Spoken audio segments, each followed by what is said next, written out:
head keskkonnahariduse omandamist. Georg Aheri poolt juhitud töötoas uuriti energiavarude kasutamist ja säästmist looma- ja taimeriigis.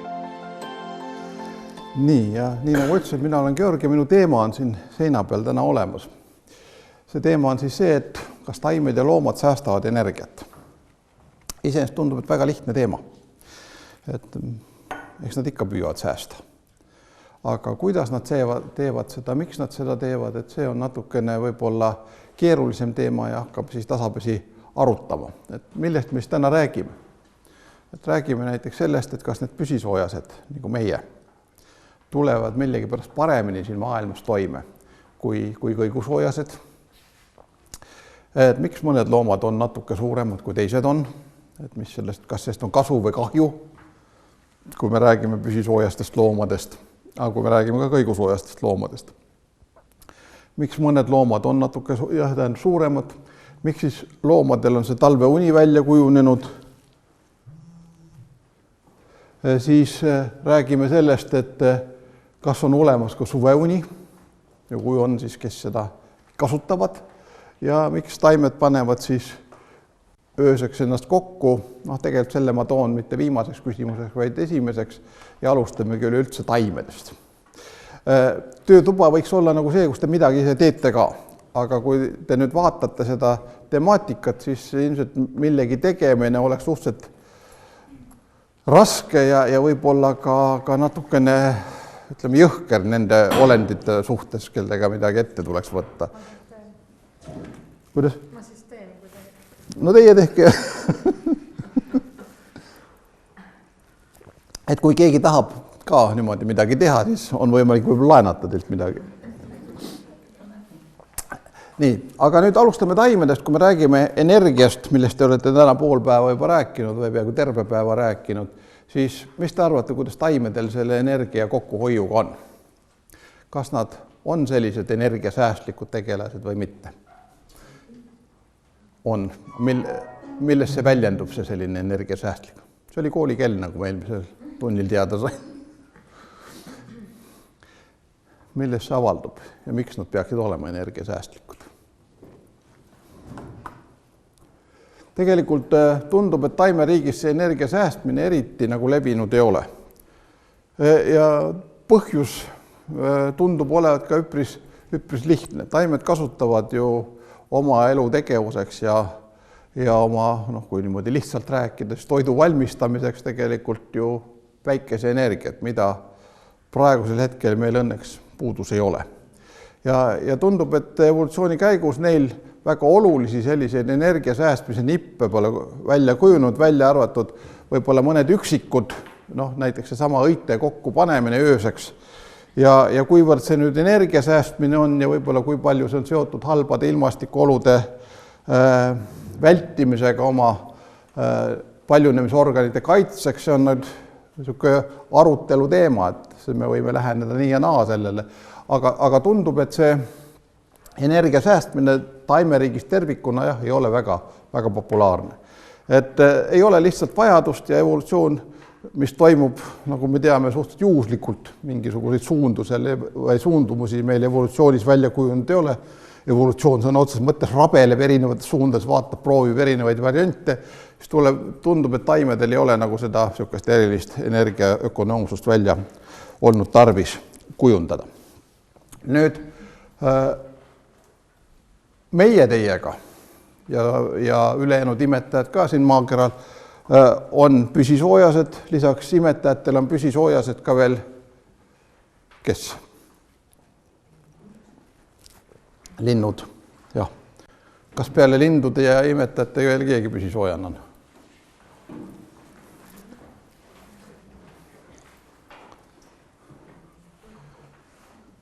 Ei tule vist praegu meelde midagi.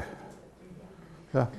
Et kui minna ajaloost tagasi, siis üks kõhkluse ja kahtluse koht on olemas, et kunagi liikusid ringi maa peal päris pikka aega, mitukümmend miljonit aastat dinosaurused ja nende puhul on nüüd päris raske öelda, kas neist mõned olid püsisoojased või oli võib-olla isegi suur osa neist püsisoojaseid. Viimase aja paleontoloogilised leiud kipuvad väitma, et nende hulgas oli üpris palju niisuguseid tegelasi, kes ei olnud mitte soomustega kaetud, nagu me tahame dinosaurustest uskuda, vaid et nad olid kaetud suisa sulgedega, nii nagu tänapäeva linnudki, ja hingasid enam-vähem samamoodi nagu tänapäeva linnud ja meeldib see meile või mitte, et kõik viitavad sellele, et nad võisid olla ka püsisoojased. Et kui te kunagi olete näinud niisugust filmi nagu Jurassic Park, seal olid sellised väikesed kurjad velociraptorid, et nemad olid ilmselt ühed sellised, kes olid ka sulgedega päris elus kaetud, mitte filmielus, seal nad olid soomustega, kui te mäletate. Ja need pisikesed linnumoodi siristavad raptorid, kes seal ühe onu käigu pealt nahka panid, et ka nemad võisid olla siis jah, püsisoojased tegelased. Aga nende juurde me hiljem tuleme veel korraks tagasi. See püsisoojas on meie poolt vaadates päris hea asi. Et praegu, kui õues läheb külmaks, siis me ikkagi oleme niisugused 37 kraadi suuris, natuke väiksem kui 37 kraadi soojad. Aga tegelikult meie häda on selles, et selleks, et see soojust hoida, me peame päris palju energiat väliskeskkonnast kogu aeg juurde saama. Ja kuidas me seda saame? Mis te tegite enne siia tulekut? Sõite. Ja enne seda natuke aega tagasi jälle sõite. Ühesõnaga, tegelikult see energeetiliselt on see püsisoojasus üpris kulukas ettevõtmine. Me peame päris palju seda toitu väliskeskkonnast saama ja suur osa sest toidust tegelikult läheb lihtsalt selleks, et soe püsida ja see soojus haihtub ära. Ja me selleks, et see soojust hoida, inimesed kasutavad riideid, linnud ja imetajad kasutavad siis vastavalt sulgi ja karvu selleks, et see soojust kinni pidada. Et see tegelikult see püsisoojasus ja ilmselt need sellised soojust pidavad katted on kujunenud enam-vähem üheaegselt välja või koos. Ja lisaks on meil vaja ka väga niisugust head hingamissüsteemi. Mis te arvate, millisel loomarühmal on eriti tõhus see hingamissüsteem? Lindudel jah, on see hingamissüsteem eriti tõhus, kuna nemad kasutavad selle hapniku palju tõhusamalt ära kui meie imetajad. Tänu millele? Tänu nendele õhukottidele, mis neil on seal organismis luustiku juures. Ja huvitav on see, et näiteks need samad velociraptorid ja mõned muud dinosaurused samuti omasid päris suuri õhukotte, ehk nende hingamisintensiivsus oli üpriski kõrge. Ja see kõrge hingamisintensiivsus viitab sellele, et tegemist oli vist püsisoojaste loomadega. Kui te loete näiteks internetist neid artikleid, kas dinosaurus oli püsisoojane või kõigusoojane tegelane, siis tihtipeale on nii, et seal tulevad need kommentaarid juurde. Nagu ikka kõik internetis anonüümselt kommenteerivad ja need kommentaarid valavad oma viha selle vaese dinosauruse peale välja, et võideldakse selle vastu, et nii rumal loom ja nii suur loom ei saa kuidagi olla püsisoojan, me ei taha olla temaga ühesugused. Me tahame olla erilised, aga tuleb välja, et me nii väga erilised vist ei olegi, et me oleme samasugused nagu need saurusedki olid. Ja kui nüüd natukene me vaatame seda inimest, siis meie päevane energiakulu on päris muljetavaldav, seal 1200-1600 kilokalorit. Ja ma võtsin kusagilt, leidsin üles ka alligaatori kohta kirjutatu, et tema kulu, kui ta nii väga ei rabele ringi, siis tema energiakulu 20-kraadise temperatuuri juures, see temperatuur, pärast me näeme, et see mängib tegelikult päris suurt rolli, on umbes 60 kilokalorit. Nii et meie imetajatena ja linnud kaasa arvatud ja kunagi dinosaurused oleme olnud päris võimas ökoloogilise jalajälje jätta. Inimene seal juures veel selles mõttes halb olend, et me suudame seda jalajälge veel võimendada, lisaks sellele, et me ise soojendame seda planeeti, me kasutame siis kõik võimalikke mehaanilisi vahendeid selleks, et seda veelgi enam soojendada. Püsisoojases annab meile aga teatud niisugused eelised ja need eelised, mis me siis saame, on see, et me oleme sellise väga efektiivse närvisüsteemiga. Meie närviimpulsid on suhteliselt väga kiired, nii et me suudame väga kiiresti reageerida. Kas siis eest ära joosta või kellelegi järgi joosta, kui me räägime nüüd imetajatest. Meil on suhteliselt võimas lihaskond, kiirelt toimiv lihaskond. meil on suhteliselt kiired meeled, meie närvisüsteemi sees kulgevad impulsid on ka väga kiired ja me suudame kiiresti reageerida olukorraga. Ja tänu sellele me kõik saame väga hästi toime ka sellistel aladel, mis paljudele teistele organismidele, kes on kõigusoojased, ei ole enam elamiskõlblikud. Just eriti sellised külmad alad või perioodiliselt külmaks muutuvad alad või ajutiselt külmaks muutuvad alad. No kui me mõtleme nüüd näiteks selle peale, vahepeal kirjutati päris palju sellistest madudest, kes inimesi taga ajavad. Seal on väga visad inimesi taga ajama või mõni pidi koguni saba suhu võtma, ennast rõngaks keerama ja siis hakkame meid jälitama. Siis need jutud on päris rumalad. Et need kõigusoojased loomad tegelikult ei suuda ennast niivõrd energiliselt liigutada, kui te vaatate näiteks, kuidas maod püüavad saaki või olete filmides vähemalt näinud, kui te ei ole näiteks ise juhtunud peale, siis te näete, et see madu teeb suhteliselt lühikesi sööstvaid liigutusi. Läheneb hästi aega mööda, see on vähese energiakuluga ja see viimane sööst on suhteliselt kiire, haarab selle saagi kinni, ta kas salvab või hakkab teda siis kägistama, aga seda, et ta nüüd jookseks sellele hiirele või linnule või kellegile järgi ja jälitaks teda tunde ja tunde, nii nagu näiteks hundid või hüänkoerad teevad, siis seda madude puhul ette ei tule. Ei tule ühegi teise roomerühma puhul ka ette. Nüüd, tulles tagasi nende püsisoojaste loomade juurde, siis need püsisoojased loomad tänu sellele, et nad suudavad ennast soojana hoida, pääsevad elama suhteliselt ka sellistele aladele, kus näiteks kõigusoojased enam toime ei tule. Ja selle tõttu see valik siis natuke teatud määral neid elusolendeid ka soosib.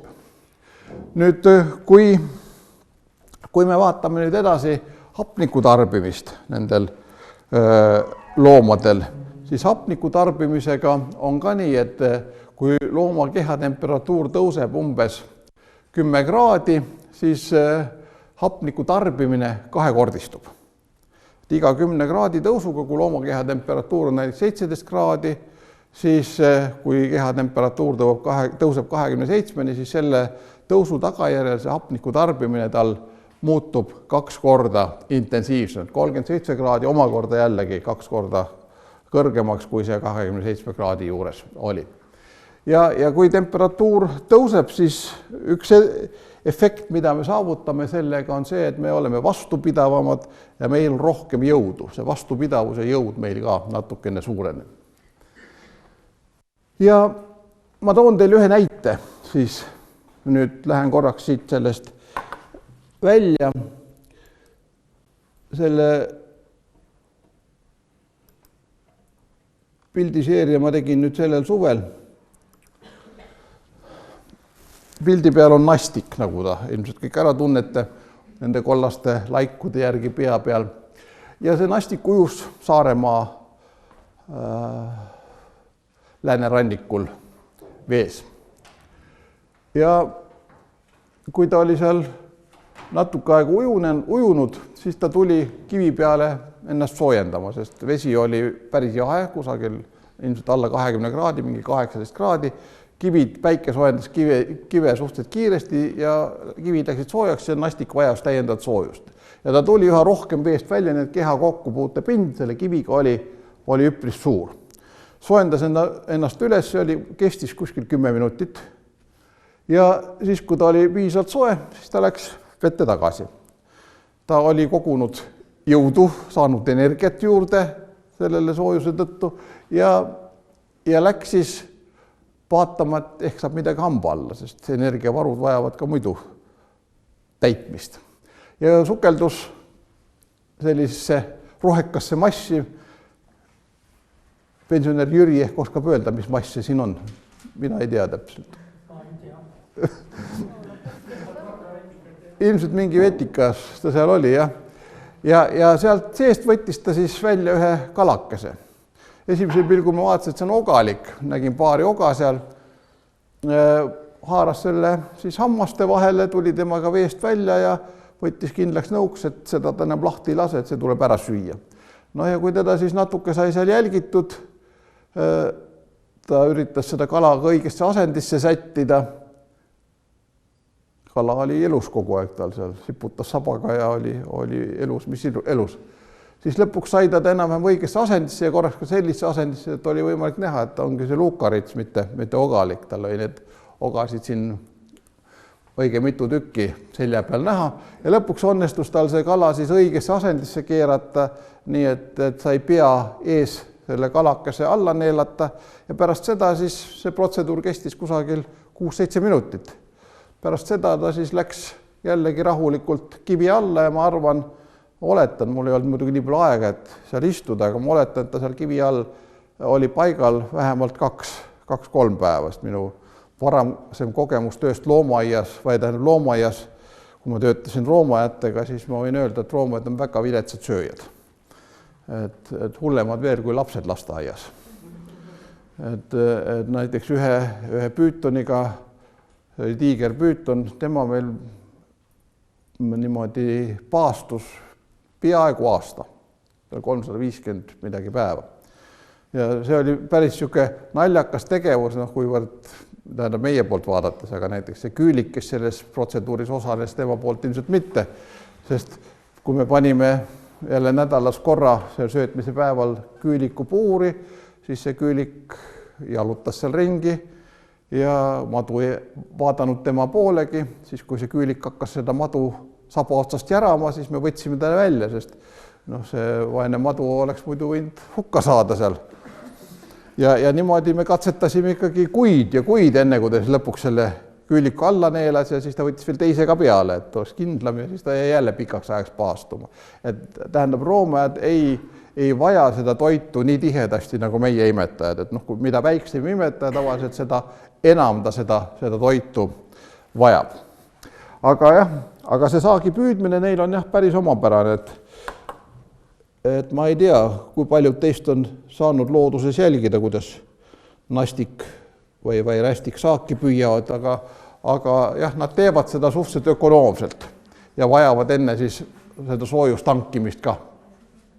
Nüüd, kui me vaatame edasi seda kehapinna ja siis muude mõõtmete suurenemist, siis kui me nüüd jämedalt räägime, siis mida suurem loom, seda väiksem on tegelikult see kadu, soojuse kadu, mis suhteliselt tema kehast kaduma läheb. Et kui loom on väike, siis suhteliselt kehapinnaga võrreldes see soojuskadu on hästi suur. Need pisikesed hiiredrotid, nemad peavad tihedasti sööma, sest nemad eraldavad soojust ümbritsevesse keskkondaga väga tugevasti. Ja kui loom on väga suur, siis tänu selle suurele kehapinnale suhteline soojuskadu on oluliselt väiksem. Ja tavaliselt on nii, et mida suurem see loom on, seda soojem suhteliselt ta on, mitte selles absoluutses mõttes, vaid rohkem soojust ta akumuleerib. Selles mõttes on ta soojem. Ja näiteks, kui me tuleme tagasi nüüd roomajate juurde, siis roomajate puhul alligaatorid, kuna nemad elavad suhteliselt külmades oludes, siis nende peal on hea neid selliseid vaatlusi teha. Ja kui alligaatorit pidada siis kusagil 20 kraadi juures ja öösel temperatuur veidikene langeb, siis ta suudab seda 20 kraadi hoida oma kehatemperatuuriga öösel või läheb kraad või paar allapoole. Et tänu oma suurusel suudab ta soojust hästi hoida. Et ta võiks öelda, et alligaator on peaaegu või krokodillid on peaaegu püsisoojased loomad, kuigi ega meile see väga ei meeldi jälle, et vaadake, milline ta välja näeb. Ei taha, et siuke oleks ka püsisoojane. See käib meile veidi uhkuse pihta. Mingi asi siin virvendava, ma ei saa aru, mis see on. Loodame, et see telekas peab vastu nii kaua, kui me siin räägime. Nii, aga väikestel loomadel ja päris paljudel tegelikult ka suurematest loomadest on eriline selline energiaallikas organismis. Ja see energiaallikas on pruun rasv. Meil seda pruuni rasva on suhteliselt vähe ja vähestel. Et mitte kõigil meil ei ole õnne omada pruuni rasva. see on teatud osa populatsioonist. Päris täpselt me ei teagi, kui suur see on. Aga väikestel loomadel, eriti näiteks karihiirtel ja ka väikestel närilistel on seda pruuni rasva päris tublisti olemas. Ja see on siis selline, et selle pruuni rasva võime otseselt laguneda ja soojust toota on hämmastavalt suur. Ja selle pruuni rasva abil siis näiteks need väikesed elukad talvel tulevad edukalt toime. Ja see aitab neil siis seal lume all toimetada, sest lume peale tulles ikkagi see külmašokk on niivõrd suur, või see külm mõjutab neid nii tugevasti, nad lihtsalt külmuvad ära, sest kuna nende pisikeste loomade karukate on niivõrd õhuke. Aga see pruun rasv aitab neil siis eriti külmades oludes saada efektiivne soojasüst. Ma ei oska seda teisiti nimetada, et keegi nagu süstiks seda soojust talle. Ja need siis, kes siis osa loomi lõdiseb, olete ise ka lõdisete talvel, kui külm hakkab ja see lõdisemise tulemusel hakkab soojus teis nagu soojenete üles, aga kui lõdiseda piisavalt ei suuda, siis kasutavad nad seda pruuni rasva oma keha soojendamiseks.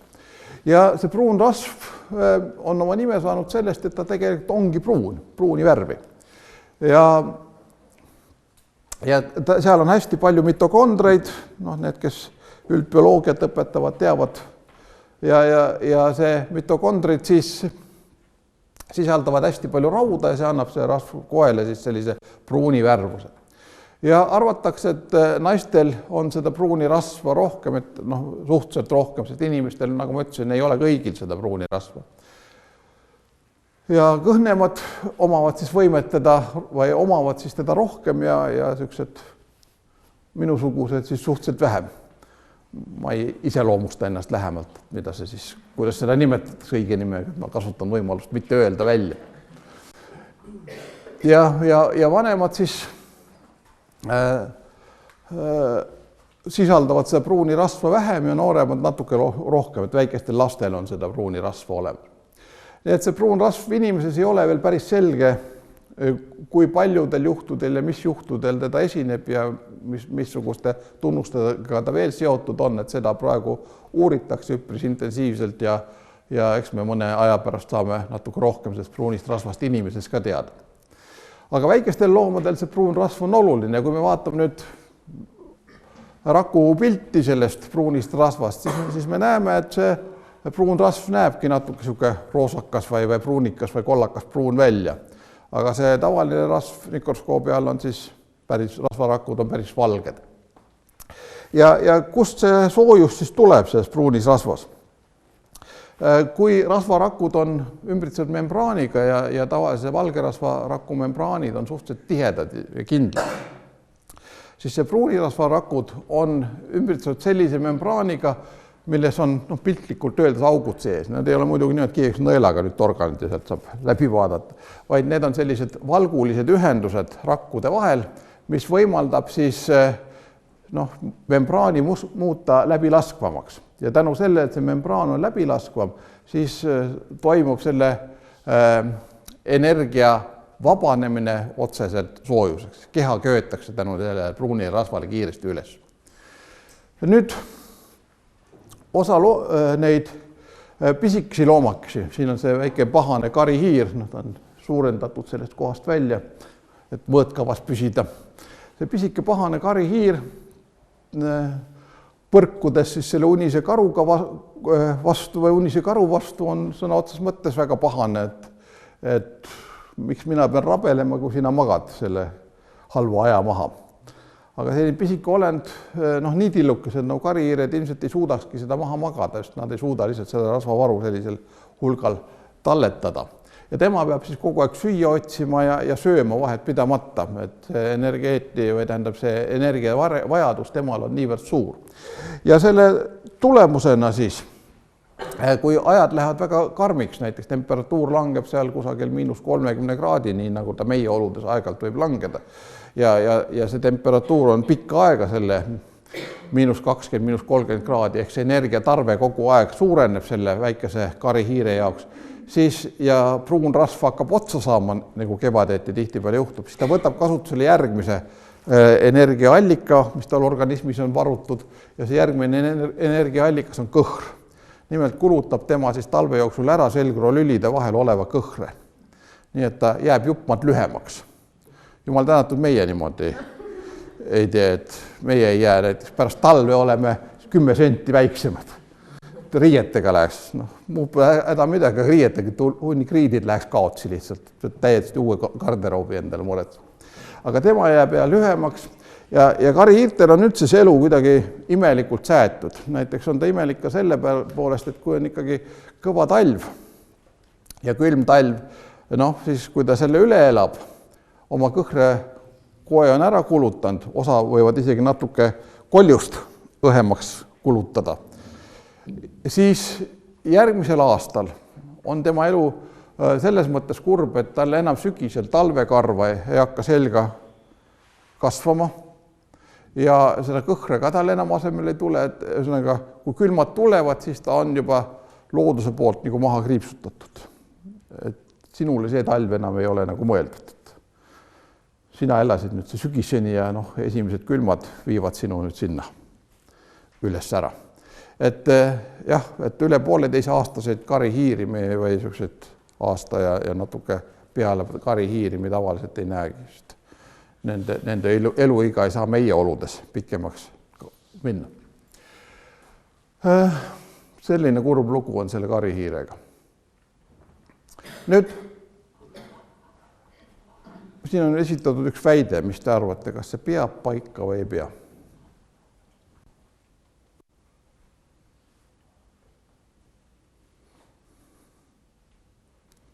Või kas see väide üldse on õige? Selles mõttes, kas niimoodi üldse on mõistlik küsida?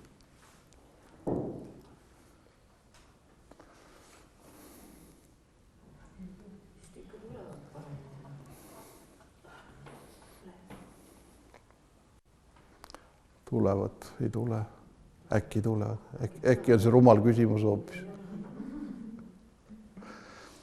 Mis me siis? Me räägime praegu imetajatest. Jah, imetajatest.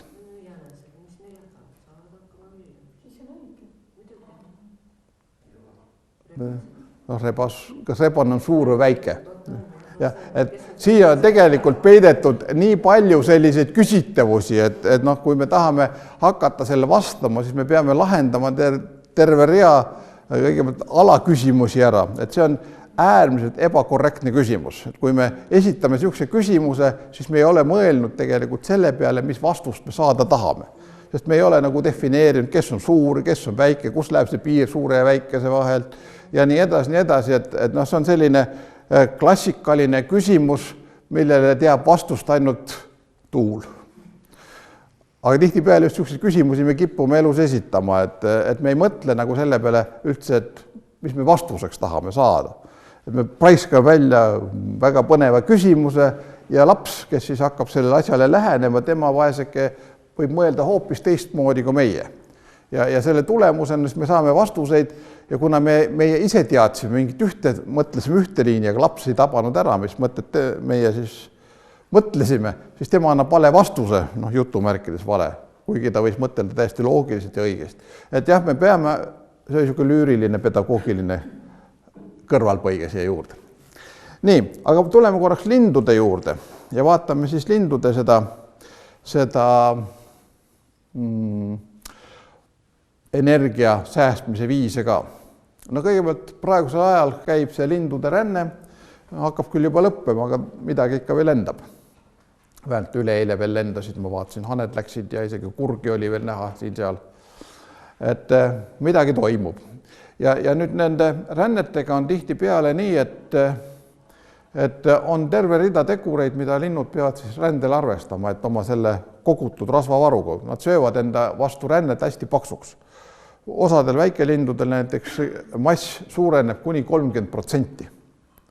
Kujutage nüüd ise ette, kui te peate tööle minema, talvel hakkad tööl käima, et talveks korralikult varustada, siis te võtate 30 kilo või ütleme 30 kilo on palju, ütleme 17 kilo juurde enne talve tulekut, et talv hästi üle elada. Päris hull oleks, eks ole. Siis hakka mõtlema, kust lahti saada. Aga lindudel kulub ta kusagil poole tee jooksul juba ära, see 30%. Ta vahepeal peab mitu korda ennast tankima ja suurendama oma seda keha massi, et jõuda sinna rände lõpp-punkti, mis vahel võivad olla Aafrika keskosas, osa isegi seal Aafrika lõunaosas.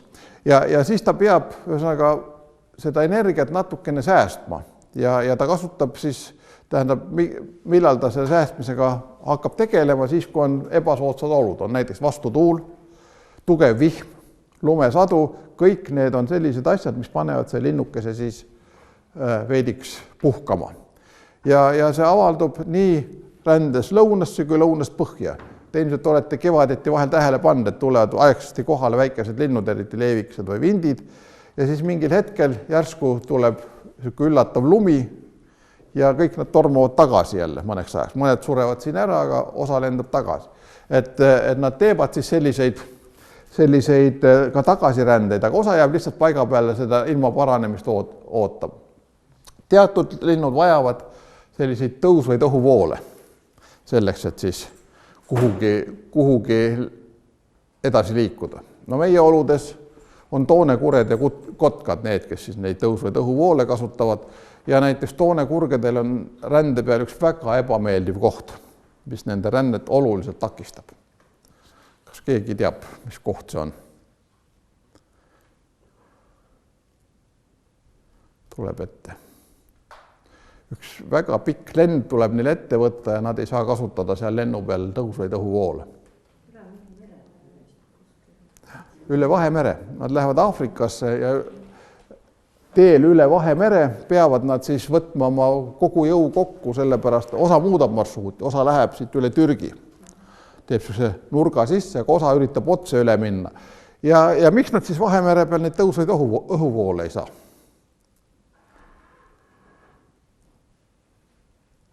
Kuhu need jäävad siis, need voolud? Kogu aeg olid ja nüüd järsku ei ole.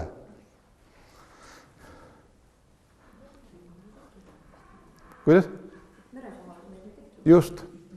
Meri ei soojene nii kiiresti nagu maismaa. Maismaal need õhuvoolud tavaliselt kujunevad või tekivad need tõusvad voolud umbes kella 12 keskpäevaks. Ja siis alustavad need linnud rännet ja siis nad lähevad seni, kui neid voole on olemas, siis jäävad jälle puhkama ja kasutavad järgmise päeva jälle niimoodi ära. Aga mere kohal meri soojeneb või ta on nii ühtlane ja ta ei soojene päeva jooksul nii intensiivselt, nii nagu see maismaa soojeneb. Ja selle tõttu seal neid tõusvaid õhuvoole ei ole ja linnud peavad siis tiibu lehvitades sealt üle lendama. Et toonekurgedel jah, see on väga ebameeldiv ja kui te näiteks olete vaadanud filme, kus näidatakse või räägitakse lindude rändest või mõni on selline fanaatik, kes käib suisa jälgimas neid ümber maailma, neid rändeteid, siis just seal Türgi kohad lähevad näiteks ka paljud röövlindude rändeteed ja eriti Iisraeli kanti jõuavad nad välja, et seal Iisraeli lähedal mõnes kohas on maailma parimad piude vaatluskohad, seal korraga võite näha tuhandeid viusid üheaegselt õhus lendamas. Kui keegi tahab kunagi oma elu täita sellega, et vaatab viusid, siis soovitan minna rändeajaks Iisraeli. Nii, nüüd energia kokkuhoiuks on mõnedel loomadel välja mõeldud või välja kujunud ka selline asi nagu diapaus. See on siis selline eriline puhkeseisund, kus siis ja enamasti ta on putukatel välja kujunud, see on siis selline seisund, kus putukate kas nukk või siis munad jäävad siis niimoodi arengus seisma, areng peatub teatud ajaks. Ja ta siis jätkub siis, kui need soodsad olud tulevad. No meil on see talvse olu ja talvel näiteks väga paljud nukud on lihtsalt niimoodi, et nendega ei juhtu mitte midagi. Nukud hakkavad alles käivitavad oma selle viimase viimistlusfaasi või arengufaasi alles siis, kui kevad saabub. Ja mõningatel on see diapaus kohe üllatavalt suur. Siin on üks Ameerikas on teada üks ööliblikas, kellel see diapaus võib kesta maksimaalselt kuni 20 aastat. Ütleme 19-20 aastat.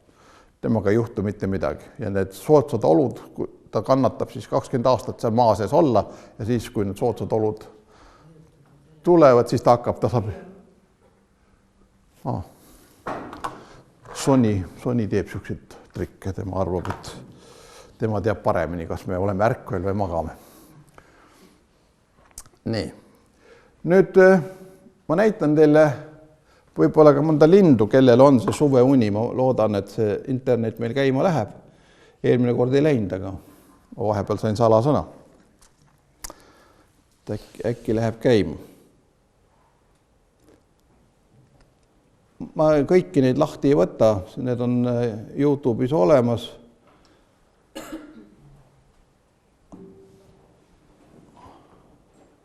Aga ma näitan teile ühte linnukest,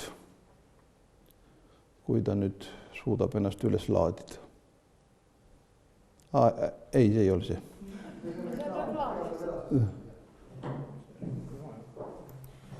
Nii.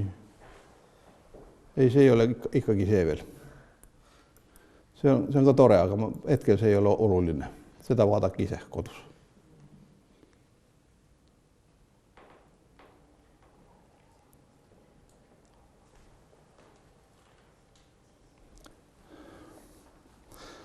Nii, võt see on linnuke, kes magab, siis ma vaatan, kas ma ta suuremaks ka saan. Linnuke, kes siis võib magada suveund. See on üks öösorridest. See on küll Ameerikas elutse öösorr, see on selles mõttes haruldased kaadrid, et siin on näha ka pesa. Pesa teeb see öösorr maa pinnale ja siin on pojad näha. Ja nüüd, kui on need ebasootsud ilmastikuolud, siis need väga mitmed öösorrid, kaasa arvatud see, kes meil siin Eestis elab, võivad langeda suvel sellise tartunne. Ja selles tartunes suudavad nad üle elada päris õige mitu päeva. Terve suve nad maha ei maga, et seda ei ole, aga kui näiteks kui tegemist on õhust putukaid püüdvate lindudega, siis sellel ajal, kui ilmastikuolud on väga ebasootsad, putukad ei lenda, ja toitu ei ole, siis selleks, et see periood üle elada, siis nad magavad selle lihtsalt maha. Noh, nii nagu karud talvel teevad või mägrad talvel teevad või keegi teine magab selle ebameeldiva aja, siis tema teeb seda suvel. Ja avastati just samal Ameerikast pärit öösorri liigil, siis see talveuni esmaselt ja hakati siis teda uurima, neid erinevaid liike uurima ja siis tuleb välja, et ka meie öösorr tukub selle aja sobivasti maha. Nii et öösorr näeb selline välja ja väga kena linnuke ka, et te teate, et siuke pilt on, näiteks kui te tahate lastele näidata, siis saate seda siit näidata. Nii, nüüd ühed liigid, need ei ole küll meie kodumaised liigid, kes seda suve und magavad, on kolibrid. Kolibrid, nemad elavad siis troopilistel aladel, aga mõned liigid liiguvad ka päris kaugele põhja välja. Kanadasse näiteks jõuavad need osa kolibri liike välja. Ja nemad saavad siis ebasoodsates oludes oma kehatemperatuuri alandada kusagil 10 kraadile, 40 kraadi pealt. Et see on päris suur. Ja see annab neile siis tegelikult väga suure energia kokkuhoiu efekti. Sellise 30-kraadise kehatemperatuuri alandamisega nad hoiavad energiat kokku peaaegu 90%. Väga efektiivne lähenemine. Ja siis, kui on ilmastikuolud taastuvad, temperatuur normaliseerub, siis nad jätkavad rahulikult oma toimetamist ja see virgumine toimub suhteliselt kiiresti. See ei ole siuke aeglane, vaid hästi-hästi kiiresti. Ja meie lindudest tegelikult tegeleb või suudab oma sellist kehatemperatuuri alandada väga efektiivselt ka piiritaja. Piiritaja on samuti liik, kes praktiliselt toitub ainult õhus lendavatest putukatest ja suvel, kui on pikk vihmaperiood, siis ja need piiritajad parajasti on ka pesa teinud ja pojad on pesas, siis selle ebasoodsa vihmaperioodi üle elamiseks täiskasvanud piiritajad lendavad siit minema. Nad võivad lennata mitmesaja kilomeetri kaugusele. On räägitud isegi, et kuni 1000 kilomeetrit on see kaugus, kuhu nad võivad siis emigreeruda sobiva. Ta lähevad sinna, kus esmakordselt ilm on ilus ja süüa saab. Aga pojad jäävad siia, nemad ei lenda veel. Ja need pojad jäävad siis kastidesse, nende kehatemperatuur langeb ja seal kastis nemad siis elavad selle madala kehatemperatuuriga selle ebasoodsa aja üle, nii et kui emad, isad tagasi tulevad, hakkavad neid jälle toitma, siis pojad virguvad ja on elus ja terved sest nemad siis kuhugi kaugele ei lähe. Nüüd kolibrid tihtipeale langetavad selle kehatemperatuuri ainult ööseks. Ühesõnaga öösel nad magavad nagu surnud sõna otses mõttes kehatemperatuur all ja nad ei liiguta seal ja tõesti jätavad surnud mulje ja hommikul päike nad üles soojendab, üles äratab, toitu saab jälle korjama minna, õite pealt nektarit sööma, siis nad hakkavad ringi liikuma. Ja sama lugu on hiirelindudega. Need hiirelinnud elavad siis Aafrikas, neid on 6-7 erinevat liiki ja pärast ma räägin ja näitan ka, miks nad niisuguse nime on saanud, niisugune hiirelind, et ei ole nagu loogiline nimi. Ja see uniöösor, keda te nüüd videos nägite, see on siis siin ka pildina, et mulle meeldib alati ka niisugune stillpilt panna või niisugune päris foto panna, sellepärast siis saab seda looma rahulikult silmitseda, kui ta seal rabeleb ringi, siis me ei saa teda tihtipeale korralikult vaadelda, et me saame näha alles foto pealt teda korralikult. Nii, ja hiirelind on siis selline, näete, tal on niisugune pikk nagu hiiresaba ja kuna ta tegutseb maapinnal ja väga sageli, mitte alati, aga sageli tegutseb ta maapinnal ja ta on niisugune hallikas, siis seal vilkalt ringi liikudes jätab ta niisuguse veidi hiire mulje, sellest temale siis see nimi on ka pandud, see hiirlind. Nüüd korraks veel tagasi tulles kolibride juurde, siis jah, kolibride kehatemperatuur ööseks läheb alla ja just eriti paljudel väikestel liikidel läheb tema siis alla. Noh, kolibrid, siin on siis, ma näitan paari liiki, neil kahjuks ei ole eestikeelseid nimesid antud, ma ei tea, miks, kui me vaatame seal ornitoloogiaühingu lehekülje peal, siis peaaegu kõikidel rühmadel on eestikeelsed nimed antud, aga kolibrid ei vääri nii palju tähelepanu, et neile nimesid anda, ega seal on mõnel üksikul ainult antud siis eestikeelne nimi. See tegelane ei kuulu nende hulka, kes selle nime oleks eesti keeles saanud. Need väikesed kolibrid, tema on umbes nii pikukene, ilus roheline, need suled on neil väga omapärased, need läigivad, murravad valgust ja nende värvus muutub vast sellele, kuidas päike neile peale paistab. Vaat see sirpnokk siin, tema on siis selline suhteliselt suur, ta on nii pikukene ja kui ta tiivad laiali jääb, siis ta on niisugune tubli pääsukese mõõtmetega. Tema on hästi selline rahumeelne tegelane. Metsas te võite näha, näete sellist pruunikat, ta on seal kõrgete põõsaste peal ringi lendav kõvera nokaga ja talle meeldib kangesti laulda. Kusjuures see laulmine on tal väga omapärane piiksumine, hästi tera piiksumine, seda kostab hästi kaugele. Ja see sama sirptiib, kui tema lendab, siis see tema teeb sellised rahulikke lenda, kõik nad teevad seda rappelendu, sest õite pealt nad korjavad seda toitu, nii et nad ei lasku õite peale, vaid lendavad seal õie juures ja seal on siis neid ilus vaadata. No mulle endale see sirptiiva pilt meeldib väga, kuidagi ta õnnestus nii hästi saada, et ta on niisugune, see vari mulle meeldib seal tiiva peal.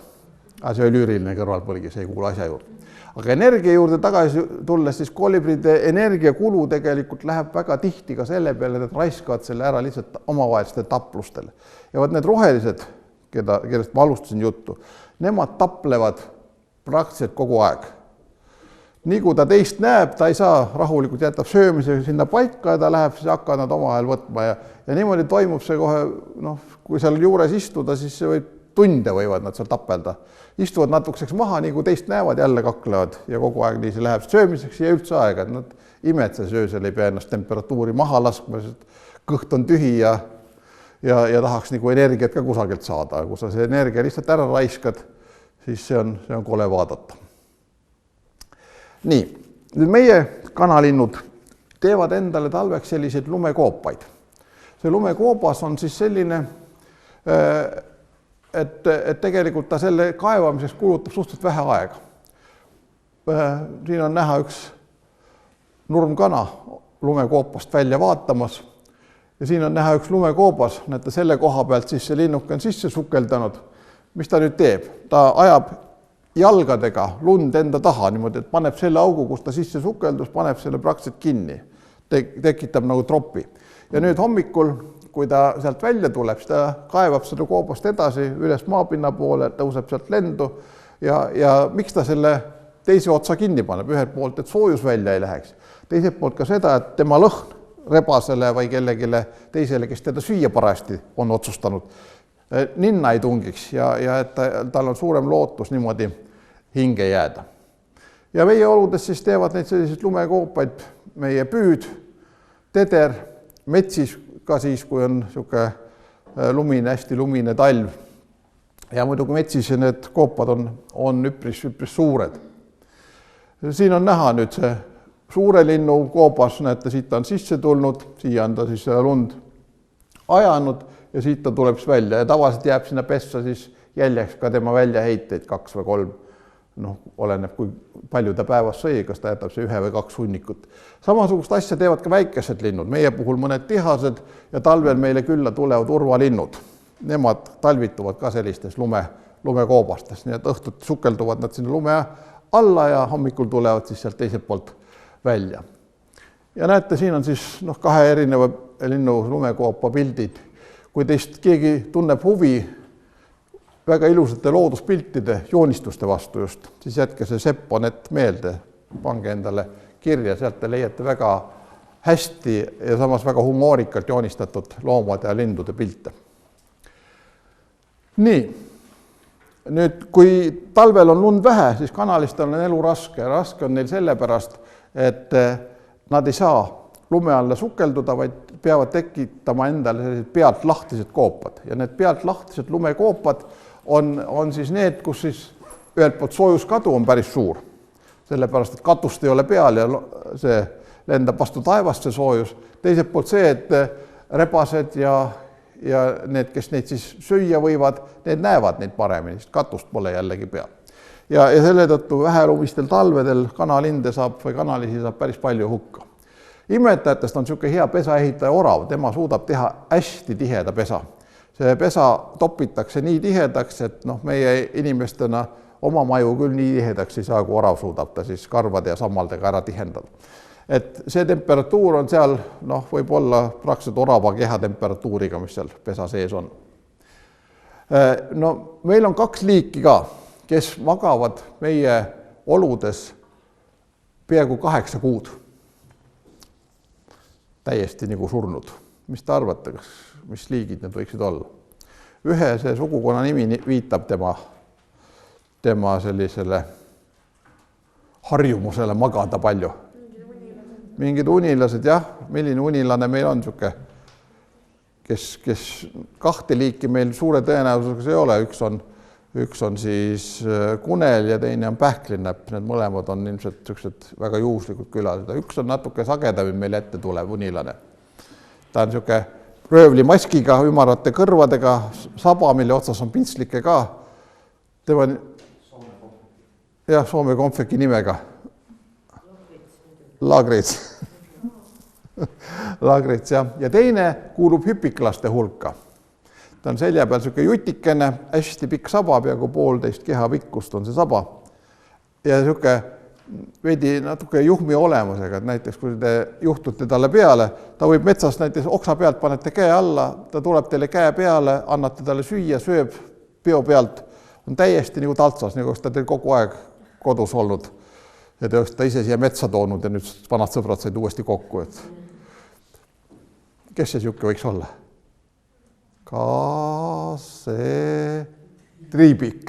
Kasetriibik, jah, on see unilane. Tõesti juht pani neid toaks eelmise nädala. Jah? Eelmised on nii naljakas, et äkki ongi.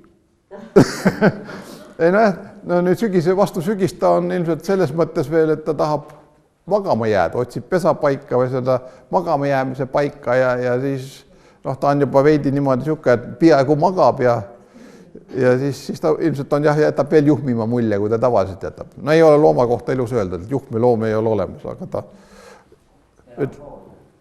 jah, nukrameelne ja aeglane on tema. Kuigi ta kuulub hüpiklaste hulka ja kes on tegelikult vilkad loomad, kui te neid looduses mujal näete.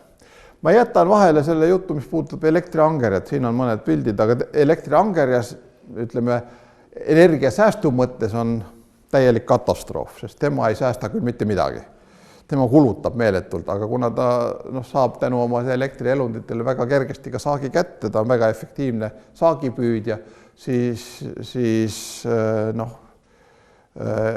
on ta enam-vähem nullis omadega, ainult et küsimus on selles, et miks on tal vaja, mina vähemalt ei tea, miks on tal vaja ikkagi toota 60 või 600 voldiseid laenguid aeg-ajalt. Et niisugust mõistlikku selgitust nagu sellele ei ole seni minu teada olemas.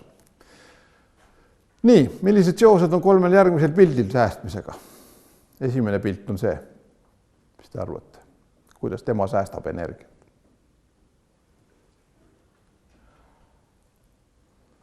Mida nad praegu teevad intensiivselt? Vastupidi, nad on väga aktiivsed, nad ei puhka sugu. See on pasknäär, nad koguvad tõrusid, väga õige, ja nemad loovad talvevarusid. Üks niisugune pasknäär võib koguda kusagil 3000 tõru suuruse varu. Paneb nad ükshaaval kõik mulda umbes sellise sügavusse, nagu tammel istutamiseks vajalik on. Et meil tammemetsad võivad nüüd tekkida just tänu pasknääridele, kes jagavad neid tõrusid ilusti ühtlaselt laiali. See ei ole mitte hämmastav, et ta neid peidab, vaid hämmastav on see, et ta leiab ka neist suure osa üles. Räägivad seal kusagil 60%. 3000 tõrust 60% on peaaegu 2000, eks ole, 1800 tõru. Ma soovitan teil teha talvel üks katse, pange sügisel aianurkadesse kuhugi või aeda laiali, aeda, mida te hästi tunnete, laiali 10 tõru. Oodake ära, kui lumi maha tuleb ja otsige need 10 üles. No kui te ühe leiate, olete kõvad poisid, ma arvan, et te ei leia ühtegi nendest üles. Aga tema leiab sealt lume alt väga palju neid eri üles. Need tema parusid, Kurest me rääkisime, eks ole, Toonekurest, tema vajab tõusvaid õhuvoolusid. Sama lugu on paljude kondorite ja kotkastega, kes vajavad tõusvaid õhuvoolusid, ootavad, istuvad seal oksa peal seni, kuni maapind piisavalt soojeneb, et tekiksid need tõusvad õhuvoolud, siis nad tõusevad üles ja hakkavad siis tiirutama aega mööda, kasutades neid õhuvoole selleks, et saaki leida. Aga tema, see ei puutu energeetikasse nüüd, aga tema on omapärane selle poolest, et tegemist on erakordselt hea haistmisega linnuga.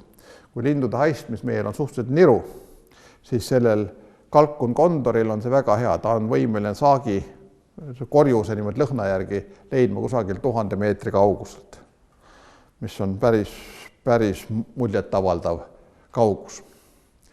Nii, suveune loomad on ka olemas. Need on siis need, kes kõrbetes elavad ja kasutavad siis energia kokkuhoiu. Neil on ka raske, liiga kuum on, nad kuumenevad üles, et seda kuumenemist vältis, nad lähevad magama. See ei ole niisugune klassikaline energia kokkuhoid, aga see on pigem niisugune ebasoodsate aegade üle elamine.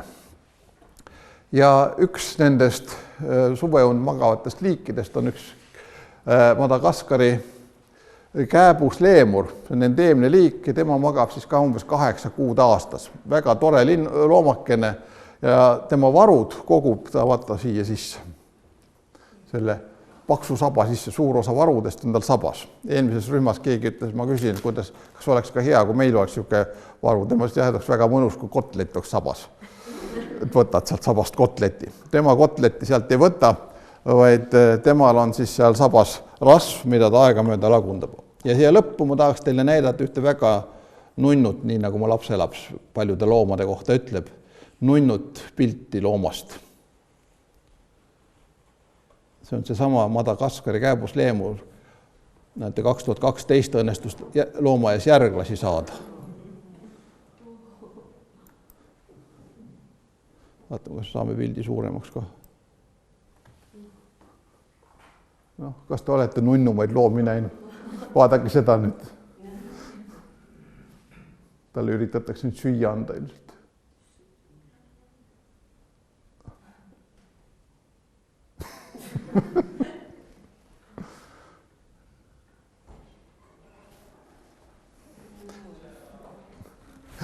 Nii, et kes tahab nende leemurite kohta rohkem teada, siis ta võib internetist vaadata. Aga minu poolt siis on praegu kõik need, kes ärkvel on, võivad hakata minema ja äratage naabrid ka üles.